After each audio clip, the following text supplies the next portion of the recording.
Hi అండి. అందరికీ నమస్కారం. అందరెలా ఉన్నారు? నేను బాగున్నాను. మీరు కూడా బాగుండాలని మనస్ఫూర్తిగా కోరుకుంటూ, మనకు శ్రావణ మాసంలో మూడో శుక్రవారం వచ్చేసింది.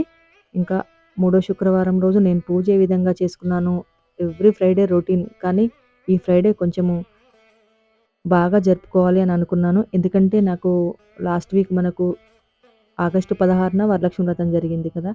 ఆ రోజు నాకొక కామెంట్ వచ్చింది.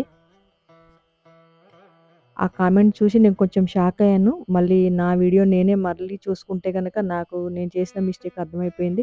అంటే ఎప్పుడూ చేసుకునేది ఎన్నో సార్లు కలశాన్ని పెట్టుకొని ఉంటాము. ఎన్నో సార్లు ఎన్నో పూజలు చేసుకొని ఉంటాము. కానీ ఇంత పెద్ద మిస్టేక్ అనేది ఈ విధంగా జరిగిపోతుందా అని నాకే అనిపించింది. నేను మళ్ళీ వీడియోలో చూసుకొనైతే చాలా షాక్ అయ్యాను. అది ఏంటంటే లాస్ట్ ఫ్రైడే మనకు వరలక్ష్మి వ్రతం జరిగింది కదా! ఆ రోజు నేను కలశంలో అడుగున తప్పకుండా రైస్ వేసుకున్న తర్వాతే కదా మనం కలశం పెట్టుకోవాలి. నేను అక్కడ రైస్ అనేది వేయలేదు. ఒకరు చూసి నాకు కామెంట్ పెట్టారు. మళ్ళీ నా వీడియో నేను చూసుకునేసరికి అవును కదా! అని నాకు అనిపించింది. ఇంత పెద్ద మిస్టేక్ జరుగుతుందని అనుకోలేదు. ఇంకా మళ్ళీ ఆ కామెంట్ చూసిన తర్వాత మనసులో అనుకున్నాను. తప్పకుండా ఇంకా శ్రావణ మాసంలో మనకు 2 శుక్రవారాలు ఉన్నాయి కదా! ఏదో ఒక శుక్రవారం మంచిగా కొంచెం ఇంకా కాన్సంట్రేషన్ చేసి చేసుకోవాలి పూజ అనేసి. అంటే ఎప్పటికీ మనము భక్తి శ్రద్ధలు ఉండయని కాదు. అంత హడావుడిలో అసలు అంత ముఖ్యమైన విషయాన్ని ఎలా మర్చిపోయానా అనైతే నాకు చాలా బాధ కలిగింది. ఆ కామెంట్ పెట్టిన వారికైతే చాలా థాంక్స్ అండి నాకు గుర్తు చేసినందుకు. లేదంటే నేను బాగా చేసుకున్నాను పూజ అనేసి ఆ లోపాన్నయితే నేను గమనించుకోలేకపోయేదాన్ని. ఇంకా మీరు పెట్టేసరికి నేను మళ్ళీ ఒకసారి వీడియో చూసాను. చూసేసరికి నాకు కూడా అనిపించింది. అరే! ఇంత మిస్టేక్ ఎలా జరిగింది? నేను ఎలా మర్చిపోయాను అనేదైతే నాకు చాలా బాధగా కూడా అనిపించింది. ఇంకా మనకొక శ్రావణ మాసం అనే కాదు, ప్రతి ఫ్రైడే కూడా కొంచెం స్పెషల్ అనే చెప్పొచ్చు. గడపలకి పసుపు, ఇంట్లో ధూపదీపాలు, ఆగ్నేయ దీపం, ఈశాన్యం మూలన రాగి చెంబు, రోజు వేసుకునే ముగ్గైనా ఇంకాస్త బెటర్‌గా వేసుకోవాలనిపించే రోజు ఫ్రైడే.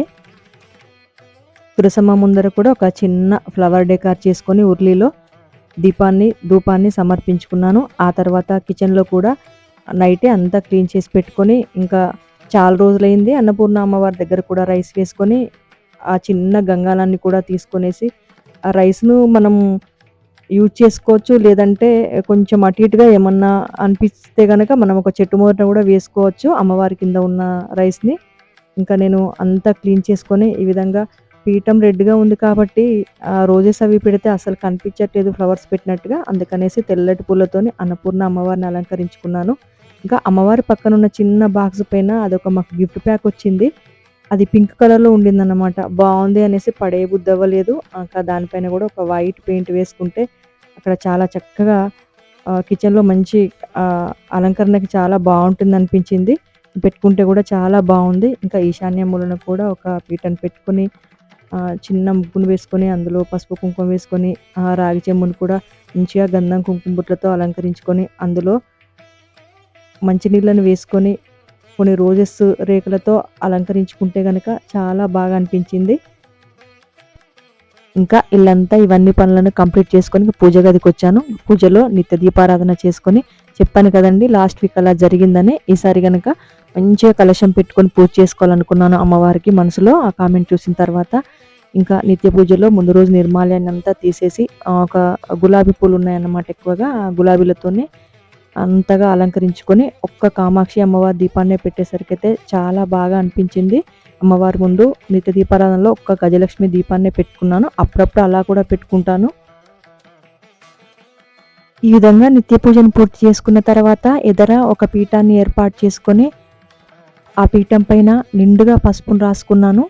ఇంకా అమ్మవారి పటాన్ని పెట్టుకొని పటం ఎదురుగా ఈ విధంగా చేసుకొని, అష్టదళ పద్మం ముగ్గును వేసుకుంటున్నాను వరిపిండితో. ఆ పద్మం ముగ్గులో కాసింత పసుపు, కుంకుమ వేసుకొని, ఒక చిన్న ప్లేట్‌ని ఏర్పాటు చేసుకొని, అందులో ఈ విధంగా రైస్‌ని వేసుకొని, ఇత్తడి కలశాన్నయితే పెట్టుకుంటున్నాను. మనము కలశం కోసం ఇత్తడి, రాగి, వెండి చెంబుని వాడవచ్చు. నేను ఇత్తడి చెంబుకి నిండుగా గంధం, కుంకుమ బొట్లతో అలంకరించుకొని, కలశంలో కాసింత పసుపు, కుంకుమ, జవ్వాదు, రోజ్ వాటరు, మనం సుగంధ ద్రవ్యాలు ఎన్నింటినైనా వేసుకోవచ్చు. ఇంకా ఒక రూ. 1 కాయిన్, ఒక ఫ్లవర్‌ని వేసుకొని, ఆ పైన కొన్ని తమలపాకులుంచుకొని, ఈ విధంగా కొబ్బరికాయకి నిండుగా పసుపును రాసుకొని, కుంకుమ బొట్లను మంచిగా నిండుగా పెద్దగా అలంకరించుకున్నాను. కలశానికి కొన్ని గాజులను పెట్టుకొని తెల్లటి నందివర్ధనం పూలు, ఎర్రటి గన్నేరు పూలతో అంటే లైట్ పింక్ కలర్‌లో ఉన్నాయి. కొంచెంగా మాలను కట్టుకొని వేసుకున్నాను. నిజంగా చెప్పాలంటే లాస్ట్ వీక్ చేసుకున్న పూజ కంటే నాకైతే చాలా బాగా నచ్చింది. చాలా తృప్తిగా చాలా బాగా అనిపించింది. ఈరోజే ఎలాంటి హడావిడి లేకుండా. ఇంకా పువ్వులైతే మార్కెట్ నుంచి తెచ్చినవి ఎక్కువగా లేవు. ఈ మధ్యలో కాలంలో తెచ్చుకోలేదన్నమాట. మేడుని తీసుకురమ్మంటే ఒక్క రకం కాదండి. చాలా రకరకాలుగా తీసుకొనొచ్చింది. లైట్‌గా పసుపు కలర్‌లో ఉన్న మందార పూలను, ఎరుపు మందార పూలను, తెల్లటి నందివర్ధనం పూలు, పింక్ కలర్‌లో ఉన్న గన్నేరు పూలను, ఇలా చాలా రకాల పూలను తీసుకొచ్చింది మేడు. వాటిల్నే పూజ గదంతా కలశం చుట్టూ అలంకరించుకొని ఈ విధంగా అయితే పూజ చేసుకున్నాను. ఇక్కడ పూజలో పెట్టిన స్టెప్ దియాస్‌ని చూస్తున్నాం కదా! వాటిల్నైతే ఎక్కువగా యూజ్ చేయట్లేదు. ఏదైనా ప్రత్యేకమైన పూజలు, స్పెషల్ డేస్‌లో మాత్రమే యూజ్ చేస్తున్నాము. ఎందుకంటే ఎక్కువసేపు మనకు దీపం అనేది నిలవట్లేదు. ఎందుకంటే ఆయిల్ అనేది చాలా తక్కువ పడుతుంది ప్రమిదల్లో. చిన్న చిన్నగా వచ్చాయన్నమాట. ఇంకా కిందియి కాస్త బెటర్. పైన మట్టుకు చాలా చిన్నవి. ఎక్కువసేపు వెలక్కపోయినా గూడా వెలిగిన కాసేపైనా సరే చాలా కళగా అనిపిస్తుంది పెట్టిన ప్రతిసారి. కొంచెం పెద్దగా ఉంటే బావుండేదని అనిపిచ్చింది. దీపాలతోనే చాలా కళొస్తుంది పూజకి అయితే. ఇంకా చూడండి ఎంత కాంతివంతంగా కనిపిస్తుందంటే మనకు కలశం ఈ దీపాలు పెట్టేసరికి చాలా బాగా అనిపించింది. కుబేర సమేత లక్ష్మీ అమ్మవారి ఫోటోని ఇక్కడ పెట్టుకొని అమ్మవారికి కూడా పసుపు, ఎరుపు, మందార పూలతో అలంకరించుకున్నాను. ఇరువైపులా గంటలతో కూడిన తెల్లటి ముత్యాల మాదిరిగా ఉంటాయి కానీ ముత్యాలు కాదు. చాలా పెద్ద బాస్తో కూడిన గంటలను అలంకరించుకుంటే చాలా బావుంది. ఇంకా అమ్మవారి దగ్గర కూడా ఇరువైపులా హ్యాంగింగ్ దీపాలను అలంకరించుకొని ఈ విధంగా ఎర్రనీళ్ళతో అమ్మవారికి కలశానికైతే దిష్టి తీసుకున్నాను. తూర్పు వైపు, ఉత్తరం వైపు చక్కటి చిన్న ముగ్గైనా సరే ఒక ముగ్గును పెట్టుకొని తులసమ్మ దగ్గర చక్కగా దీపాన్ని సమర్పించుకొని ఇంకా ఇంట్లో వచ్చేసి ఈశాన్య మూలన ఒక రాగి చెంబును ఏర్పాటు చేసుకొని మనకు వంటగదిలో అన్నపూర్ణ అమ్మవారిని నిండుగా అలంకరించుకొని ఆగ్నేయ దీపాన్ని పెట్టుకొని నిత్య పూజన చేసుకొని అక్కడ కామాక్షి అమ్మవారిని దీపాన్ని పెట్టుకొని ఇంకా కలశాన్ని పెట్టుకొని ఇల్లంతా ధూపాన్ని సమర్పించుకునేసరికైతే ఎంత బావుందో అంటే అసలు ఇల్లంతా ఎంతో పాజిటివ్‌గా చాలా అంటే చాలా బాగా అనిపించింది. మనసుకి చాలా ప్రశాంతంగా అనిపించింది. ఇలా చక్కగా పూజను పూర్తి చేసుకున్న తర్వాత ఇంకా కిచెన్‌లో బ్రేక్‌ఫాస్ట్ ప్రిపేర్ చేస్తున్నాను. రాగి ఇడ్లీకి ముందు రోజే ప్రిపేర్ చేసి పెట్టుకున్నాను. మనం వైట్ ఇడ్లీ ఎక్కువగా తింటూ ఉంటాం కాబట్టి స్టార్టింగ్‌లో అయితే రాగి ఇడ్లీ అస్సలు తినబుద్దవ్వలేదు. కానీ పోతూ ఉంటే ఇంకా రాగి ఇడ్లీకి అలవాటైతే మళ్ళీ ఇంకేమి తినాలనిపించదు. ఆహ్, అది కాకుండా హెల్తీ కదా! హెల్తీ అనేసి ఇప్పుడు అందరూ ఈ ఇడ్లీనే ప్రిపేర్ చేసుకుంటున్నారు. ఇంకా మనం శ్రావణ మాసం కొబ్బరికాయలు బాగా మనము టెంకాయలు దేవుని దగ్గర కొడుతూ ఉంటాము. టెంపుల్స్‌కెళ్ళి కొడుతూ ఉంటాం కదా! ఈరోజు ఈ రాగి ఇడ్లీకి ఎక్కువగా పల్లి చట్నీ అది చేస్తుంటాను కానీ నేను కొబ్బరి చట్నీని ప్రిపేర్ చేశాను. నేను కొబ్బరి చట్నీని 2 రకాలుగా ప్రిపేర్ చేసుకుంటూ ఉంటాను. ఒకటి పొడి పొడిగా ఉండే చట్నీ, ఒకటి లూజ్‌గా కొంచెం వదలుగా ఉండే చట్నీ. లూజ్‌గా ఉండే చట్నీనొచ్చేసి ఈ విధంగా ఇడ్లీకి అయితే చాలా బావుంటుంది లూజ్‌గా ఉంటే. ఇడ్లీ, దోసలకు ప్రిపేర్ చేసుకుంటాను.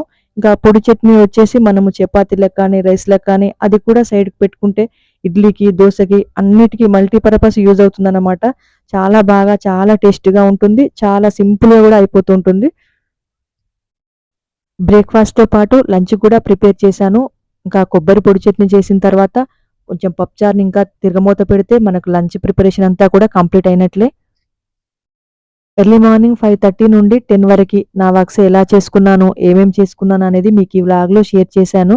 అయితే ఎవ్రీడే ఇంట్లో ఇంత అలంకరణ గాని, ఇంత ఉండదు. మామూలుగా వచ్చేసి నిత్య పూజ చేసుకుంటాను. కానీ ప్రతి ఫ్రైడే మాత్రం తప్పకుండా ఏదో ఒక స్పెషల్‌గా మాత్రం ఇంట్లో చేసుకుంటాను. అలా చేసుకుంటేనే కొంచెం సాటిస్ఫాక్షన్‌గా ఉంటుంది. ఇవాల్టికైతే ఇంతేనండి వీడియో. మరో మంచి వీడియోతో మళ్ళీ కలుద్దాం. అంతవరకు బాయ్ అండి.